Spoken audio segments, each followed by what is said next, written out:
Hello, everyone, and welcome back to the lab. I'm John, your host, and in this episode of An Evening With, I have my good friend David Tripler. He's a young filmmaker coming up, and want to get his thoughts on a movie that we both love. How's it going, David? What up? What up, man? Yeah. So, David, have you seen Mean Streets before? Have I seen Mean Streets? Of course, man. It's my Yeah. Scorsese's my cinematic inspiration, so of course. Yeah, this is it's not Scorsese's first film, from my understanding. I believe it's like one of his second, but it's definitely one that really put him on the map. Yeah. And it's his first film with De Niro. Yeah, first film De Niro, and it's his third film, if I'm correct. Which I have some stories actually for you. So when we get into no, let me hear them. Oh, well, one of the stories is that his first film was Who's That Knocking on My Door? 1967. His second film, Boxcar Bertha. I don't know if you know who Roger Corman is. You know who Roger Corman is? I'm sorry, I don't. Roger Corman was, I guess they call him a B movie producer. He would purposely make these kind of B films to get a lot of filmmakers practice just doing all kinds of stuff. Don't quote me on this because, like, I actually didn't look up a lot of the stuff to fact check. Just disclaimer for everybody.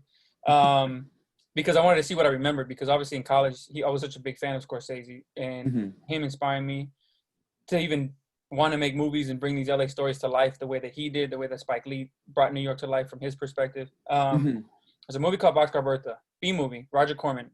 I believe Roger Corman even worked with, like, I don't know if it was Francis Ford Coppola, but like James Cameron, Scorsese, other directors to give him a shot just to like do wacky B movies, right? So he makes this movie called Boxcar Bertha.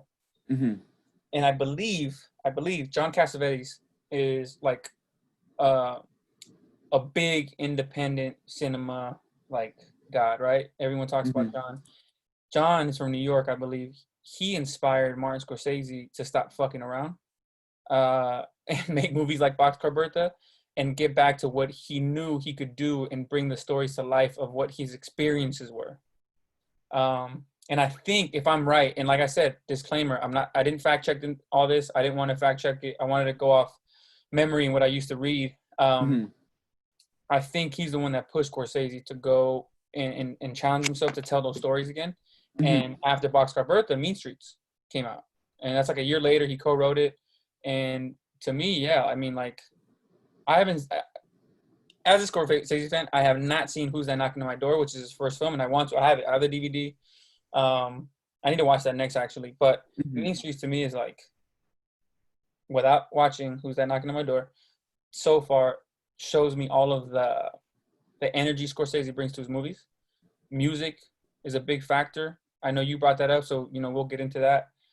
Music is huge. I mean, even if you remember The Departed, right? Like Goodfellas, Casino. I mean, you want to talk about the sensibility, Raging Bull. You want to talk about the sensibility of understanding how to paint a picture of a present time and how people and what they were listening to at that time and the sentiment and the feeling. Like he knows when to use it and how to use it. And to me, what I'm saying is Mean Streets was the first movie to me that I saw that implemented so many things and elements of his style to come. The importance of intro credits and how you set a tone and energy. He would name the characters. Yeah, I mean, that was really cool. And like, obviously, for people that know, I hope they find this one day and post Hypebeast and go, oh, damn. But obviously, I'm prepping Hypebeast right now, finishing that up and starting to do movie study. And some of my favorite credits ever. And the crazy thing is this. Scorsese is such a film historian that a lot of the stuff he picked up on, too, was watching the movies that came before him. The Italian neorealism movies, the French New Wave movies, old Hollywood movies.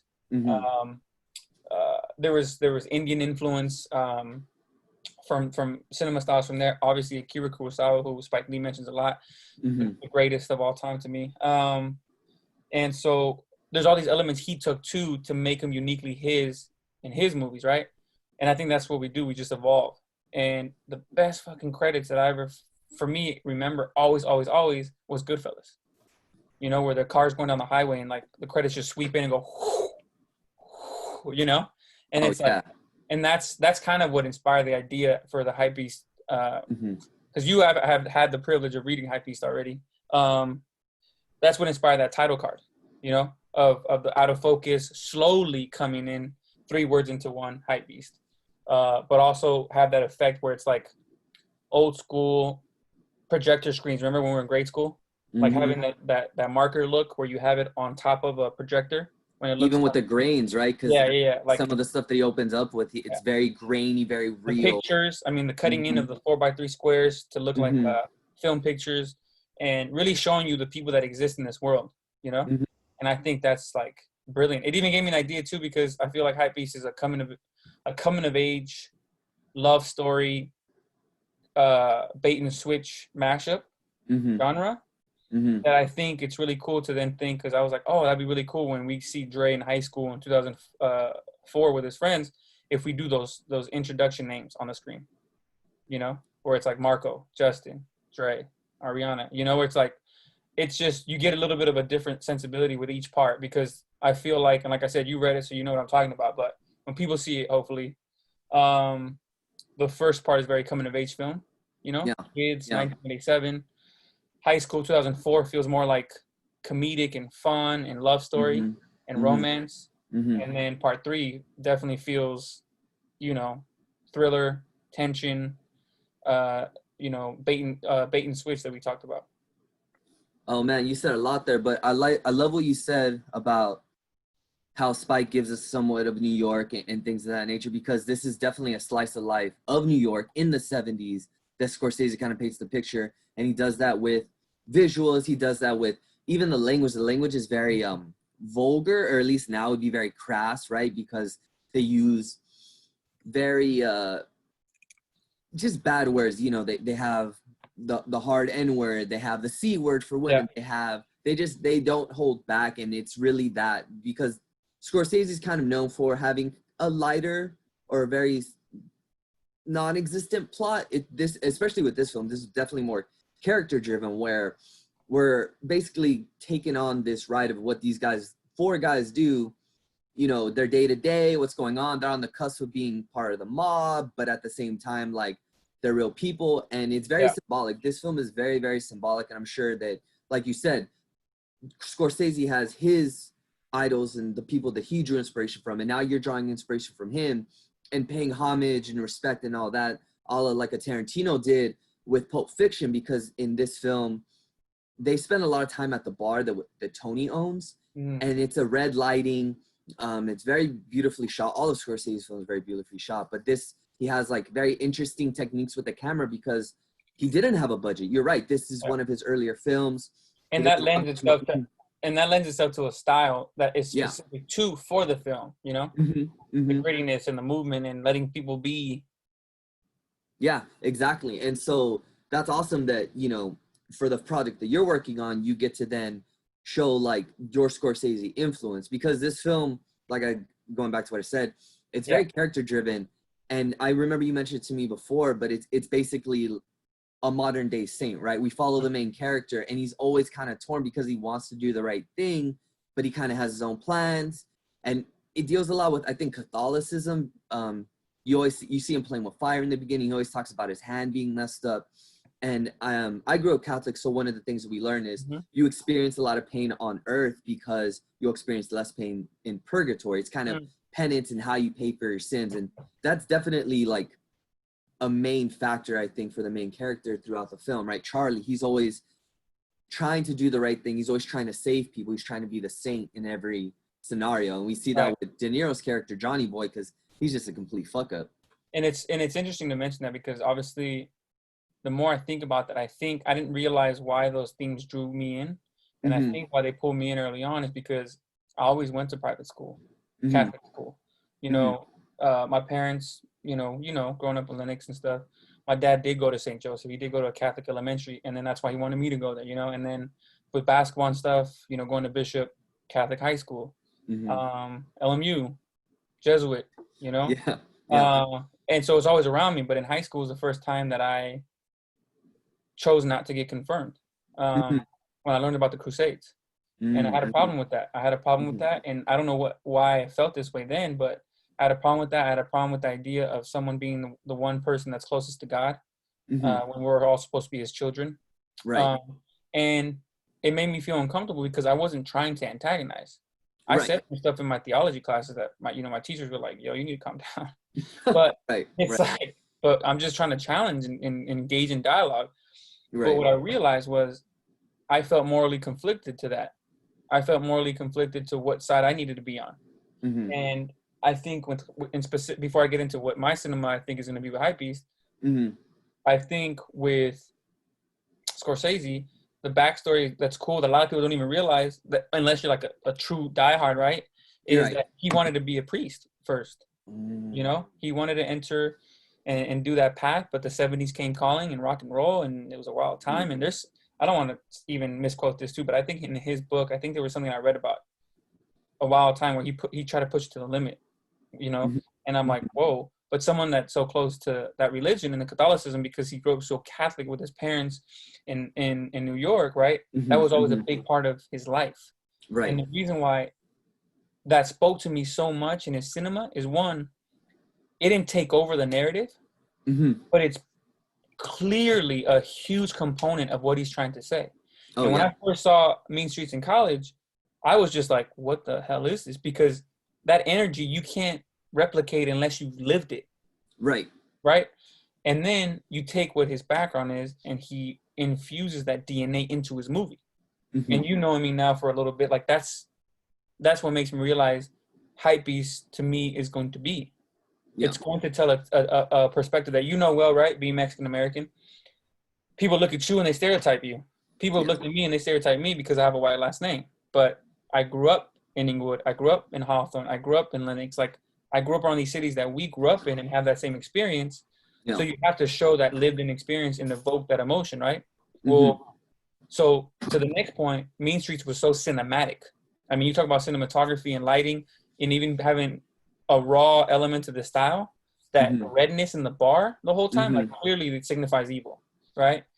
Has And to. the cool thing, I was showing my parents actually because I was working out and I had my iPad up watching it, right? I Mm-hmm. said, look at the lighting. I said, Mm-hmm. I didn't realize until later that he chose to have his own style of lighting because he was given an aura to his characters that were saint-like.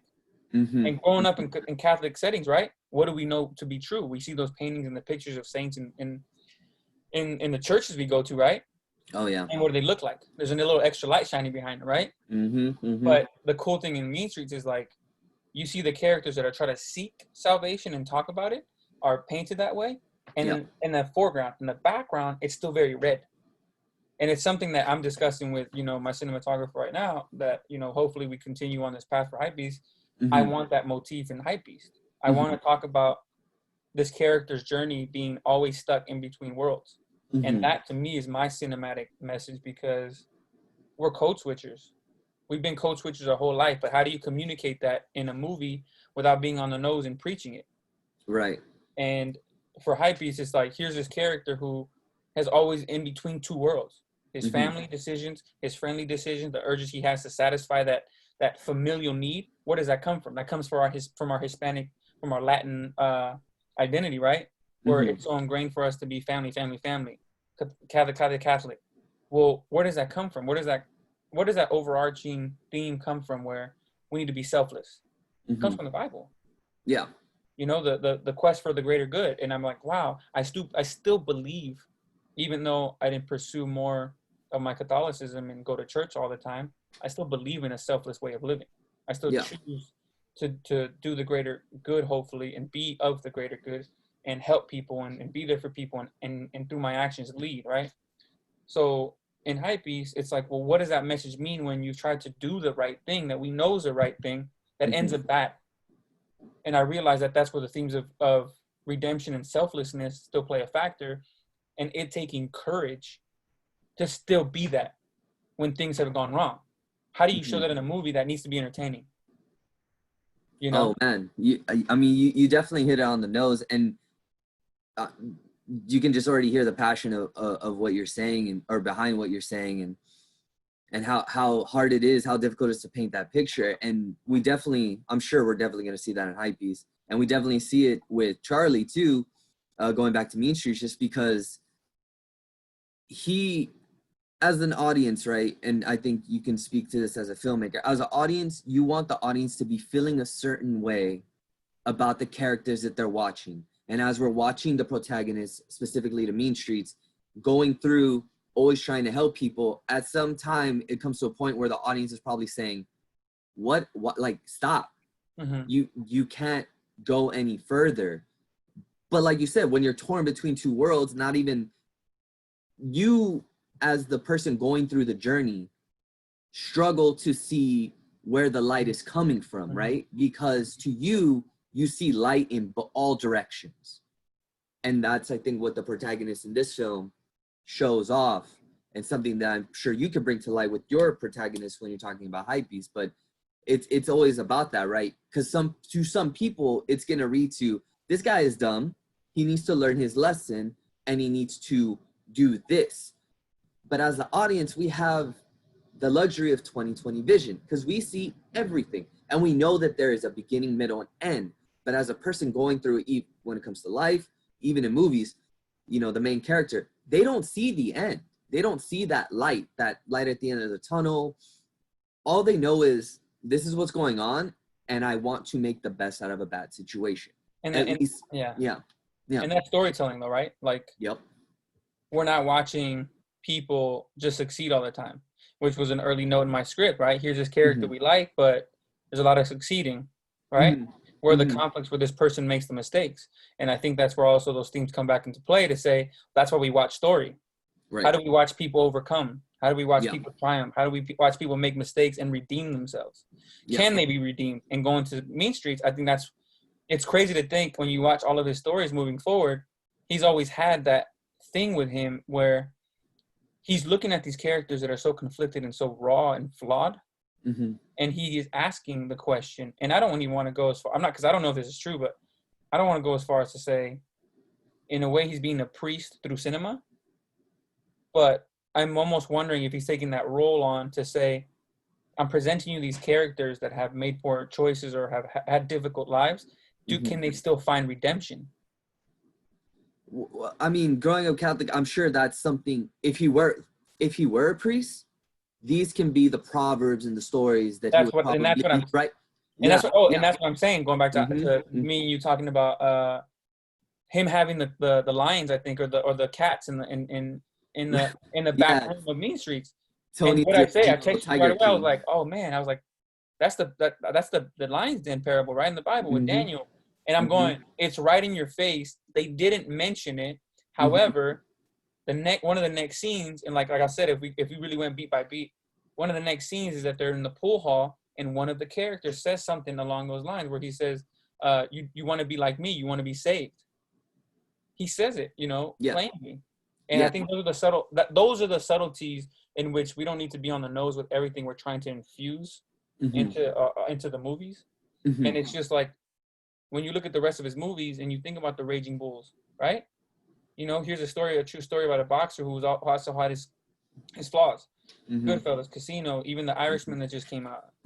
He tried to show a different side of Jesus, and that's the story in The Last Temptation of Christ. You look at The Aviator.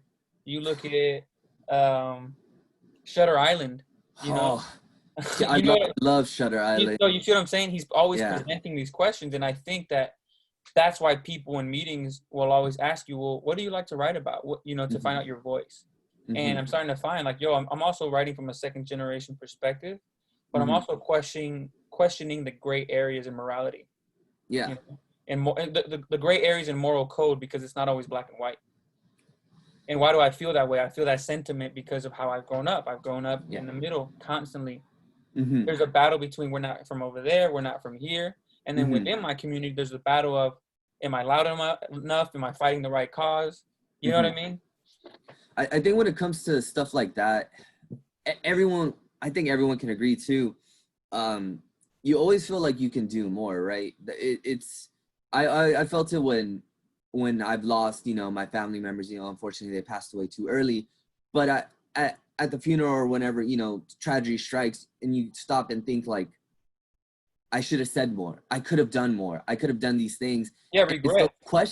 Regret, but also grief. And it's those things that I don't think we'll ever have an answer, right? I don't think there'll ever be enough of one thing, but it's that strive to kind of encompass. And I And personally don't think I'll find an answer, but we strive to be better, right? and um and everything you're saying brings me back to the point of his movie making, right? Yep. That sounds religious to me. Yeah. Because what do Yeah. you do when Yeah. we used to go on Sundays, or when I was in school and we used to have mass every Friday? Hmm. Like, what are you doing? You're going to get communion and you reflect and you do a little prayer and you kneel and you're reflecting. Why Yeah. do you reflect? You're reflecting on all those things. It's Yeah. difficult. So therefore, that is what faith is, Yeah. right? And so it's interesting, man. And like I said, it's so fascinating to see. It's really fascinating to see even how he uses that and bounces back and forth with that, with this cinema, with the cinematography, because he has those big statues that he always has, the big wide shots. Even in New York, what does he start Yep. off on? One of the first ones, it's a big statue. And I've always loved overhead shots, and I don't think they're used enough nowadays from Hmm. emerging creators. But Hmm. I thought, like, yo, that's crazy. Here's this here's this statue that he starts off with on a wide shot, and literally he starts turning and panning and he goes down, right? And you see the car overhead and you hear them talking. Like, Hmm. those are all little techniques in editing to make that feel alive, right? And Hmm. and good. But he's showing you the motifs constantly. He showed you the saint statues before they go to the parade in Little Italy. They're constantly there. And you Yeah. mentioned too, you mentioned her name, her being named Teresa. Oh yeah. Oh yeah. There's so many biblical names: Michael, John, Uh, Teresa, even Charlie. yeah.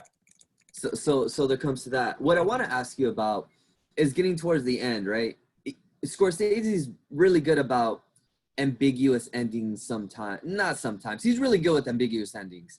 And this movie kind of leaves it a little bit ambiguous. Towards the end, obviously, Johnny's shit has caught up with him, and Michael's on the hunt for him, and he shoots him. They're trying to drive away. Charlie, Johnny, and Teresa, and Johnny gets shot, and he kind of just stumbles away. Like, what is the ending kind of telling? What do you think Scorsese? Excuse me. What do you think Scorsese was trying to say with that ending? Because I have my thoughts, and I want to share them, but I would like to hear yours first. I don't know. Um that's a good that's a good question, because I don't know. And personally, it's funny because, like, as an emerging creator, Mm-hmm. it feels like you can't walk into a meeting and say that, hey, I Right. want my ending to be like this. And partially, I think it's because a lot of us are trying to do it because we're trying to emulate our idols, Right. and we don't have the proper reasoning behind it. Mm-hmm. So we don't know how to defend it. Mm-hmm. Sometimes, not all the time. Right. Right. But I also like those open-ended feelings, because it's like, I want the audience, I want myself as an audience member to feel like I'm participating. And I Mm-hmm. don't always want it to have a clear cut black and white ending. Yeah. I want it to kind of leave me thinking about it so we can talk about it right now. For sure. To For me, sure. it's like, well, it ended that way because it had to end that way, because that's the path that the other character chose, Mm-hmm. which is also another thing that we deal with, in Catholicism, like the power of choice, So, you know, I don't know. Going back to Catholicism for the ending, I think you will remember that Charlie's hand gets messed up again, right? Mm. And he keeps coming up, he keeps coming back throughout the whole movie. He's talking about, that's my bad hand, that's my bad hand, and it looks like he got shot in his bad hand. And And what hand is it? The left hand? it was, I believe it was, Because yeah, I think that's it was also right. another biblical thing. Yeah, it was, I believe it was his right. Yes, I'm almost 100% confident it was his right hand. Yeah. Because he's kind of saying, yeah, it's his right hand. But you're right, it is a biblical thing. And another biblical thing, we don't see definitively that Johnny dies, but as Right. he's stumbling away, he kind of stumbles away into the light, implying, in Catholicism, when you go to the light, it's like you're going to the afterlife, right? So I Mm. feel like that was a nice way. Like, we don't see definitively, but we can. Yeah, see, I don't know why I missed that. I missed that. He is stumbling into light. Yeah, he kind of stumbles into fate. Yeah, as he's stumbling away, it was very subtle, but I was like, oh, he's going into the light. That's what's happening to De Hmm. Niro's character, which I thought was Catholicism. Another symbolism of Catholicism. Like, he's going into the light, signifying that Yeah. he's gonna die. And he was shot a couple times. It looked really bad, so I'm pretty sure he was gonna bleed out anyways. But still, that we don't definitively see that, and I think that that's a good technique. Scorsese doesn't, not that some filmmakers insult the audience, but he values his audience and he's not trying to insult our ignorance. He thinks that we can infer or it's implied, so like we're able to read those messages that he's sending. Yeah. You know what I mean? Yeah. What are some other things that I had down? And you know what, like, even, I don't know, the other thing too, like even the motifs, and that's what I'm saying, like cinematically, think about that. We could have watched a movie that felt cheesy and campy and all this stuff about these topics, but yet you got it in this slice of life, little illy movie to show that these characters too want a way out. Yeah. Oh yeah, for sure. And the fact that they did it so cinematically and intriguing, and you see the things that Scorsese does with sound and the quick cut shots, like that's his first movie. Like I just feel like you see the birth of who he is as a creator, and what's to come, right? And oh man, to me, it's like that's why I'm so passionate, because I want to bring to life stories that feel that gritty, that entertaining, that kind of energy, but are LA stories, and it doesn't exist. You know, not yet. It doesn't exist in a way that talks about how we're trying to break off from tradition and how people perceptions see us. Right. Like how they're placing these expectations from basically stereotypes. Right. Of and course. What they expect of us, you know. And it's funny. You should watch. I don't know if you watched this. You should watch The Big Shave. Have you seen The Big Shave? Scorsese's one of his first short films. Yeah. I've seen The Big Shave. You saw it, right? Yeah. Well, you know what that was about, right? The metaphor? Yeah. So it's like, that was interesting to me because the whole metaphor of Vietnam and the constant bleeding, right? And you have an element in Mean Streets where they're celebrating a war hero, right? Right, yeah. And you see Harvey Keitel's character shaving in the scene. And I don't know if it was his own personal homage to his own short film, but I'm like, hey, those are elements that obviously he's playing with as a filmmaker in film school, so they're important to him. You know, and yeah, so I thought that was interesting. Obviously, I love when you get the Scorsese cameo at the end. You know, they're just having fun. He's having fun. Yeah. But yeah, it's like it's his New York. It's just gripping and entertaining, and even the voiceover over the black to start the movie. Those are things that just set the tone right away. And right away, it's like it doesn't let you go. No, that's the other big thing. It's like right away you're put in this world and you're not taken out of it. Yeah. I can't remember a shot in the movie that really pulls me out of this world. It's always in this world. Sign of a good film, right? Yeah, I would say so. And what about the young De Niro? Because, I mean, in all of De Niro's, and probably all of his films I've ever seen, aside from like Meet the Fockers, where he's kind of a bit more playful, but even then he's kind of like always serious. Like he played the jackass really well, because he was just a 100% crazy kind of jerk the whole time, and it was weird to see De Niro like that for me, especially in all of Scorsese's films where, you know, he in The Irishman, the most recent one, like he's a badass. He's always portrayed as like a badass, but in here he was a bumbling fool. Yeah. Yeah, that's another story I need to look up. But if I remember correctly, Scorsese met him through some mutual friends at some event. I don't know if it was family, but De Niro was there, and he was like, "Who's this guy?" And he was an actor, and I think he started in theater. And so they were talking, and he just had like the look, the energy, and then boom, you know, first movie together. Yeah, first of 7. I mean, they're killer combo. Yeah, and that's the other thing too, right? Like, there's some, I don't know. Obviously, he's really talented. He's extremely serious about his craft. You can never take that away from him. But he also possesses, like to me, Denzel, right? He possesses this ability to feel like they truly channel people that have actually lived those worlds, as opposed to just hiring an actor that can maybe look the part. You know what I mean? And I think there's a big difference. There's a big difference, and there's a shift too that I hope to add. There's I don't want to say a shift. There's an element I hope to add to the cinema landscape where we find actors like that, where we feel like, yo, we grew up with these guys. You know, like they're dedicated people. Obviously, they're talented and they're dedicated to their craft and they're actors first. But to find that is powerful. And like you said, obviously, it culminated in 7 collaborations. So yeah, you know, it's a blessing. But he found his guy. You know, obviously up until he found Leo, you know, because Leo's been in a lot of his films too, and he's Yeah. doing another one with Leo now. You're right. Yeah. So, Yeah, you're not wrong about that. I mean, De Niro can't stay young forever, I guess. yeah. But yeah, that's killed you. Oh man, it's when you said Leo, it just keeps taking me back to Shutter Island. I gotta talk about Shutter Island soon. Let me Yeah. know in the comments if you guys want to hear about Shutter Island.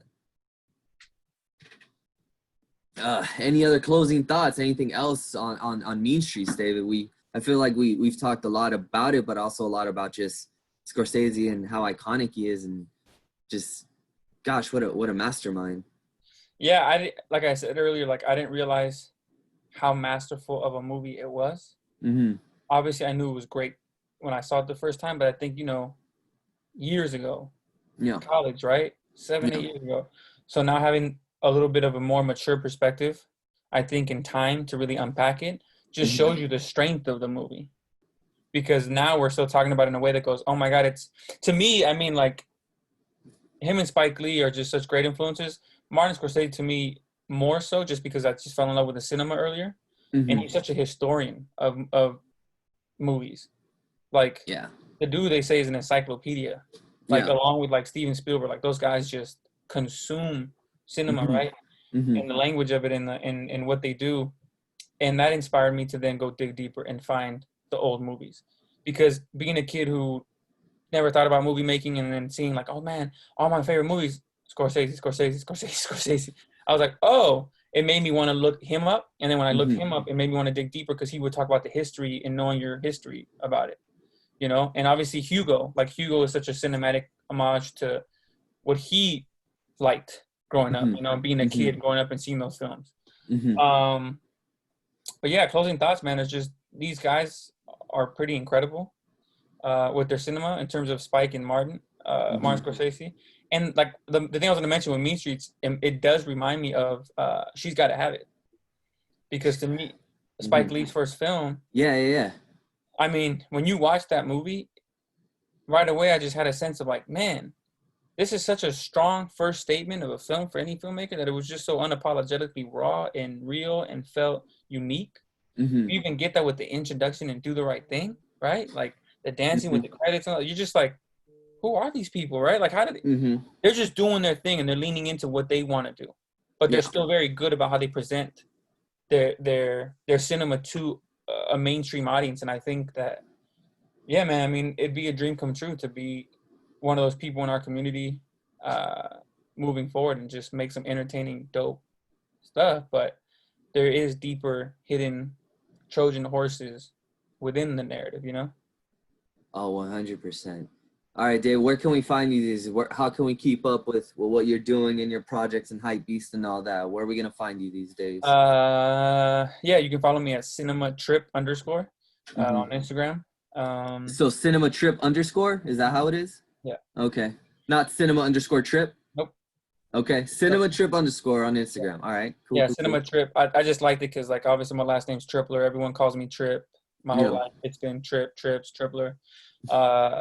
And I love cinema. So then I just thought about like, oh, cinema trip. And I was like, oh, well, that's kind of cool because I want to be a filmmaker. So, you're on this journey. You're on this journey with me. So and no way dad joke, right? Dad joke alert. But yeah, so I thought it was fun. So I created a new page so you can find me there. Hell yeah. And also, yeah, Hype Beast, man. I mean, like I said, you read it. I'm editing some stuff now, and we're in quarantine. So right now it's May 2020, going into June. And I'm hoping as soon as we find out how to get back on a set, Yeah. September, October, I'm making my first movie. I'm making my Mean Streets. My Moonlight meets Heat with a hint of Mean Streets. Oh dear. Well, everyone, you heard it here first. Be on the lookout for Hype Beast. End of 2020, start of 2021. And David, thanks so much for coming on and talking some Scorsese with me. Definitely need to get you back. This is dope, yeah. Yeah, I truly appreciate it, having a film buff like you. So guys, that was it for this episode. You can find me at theory_labs on Instagram. Thanks again for stopping by at the lab, and we'll catch you on the next one. Thanks, John. Thanks, everyone.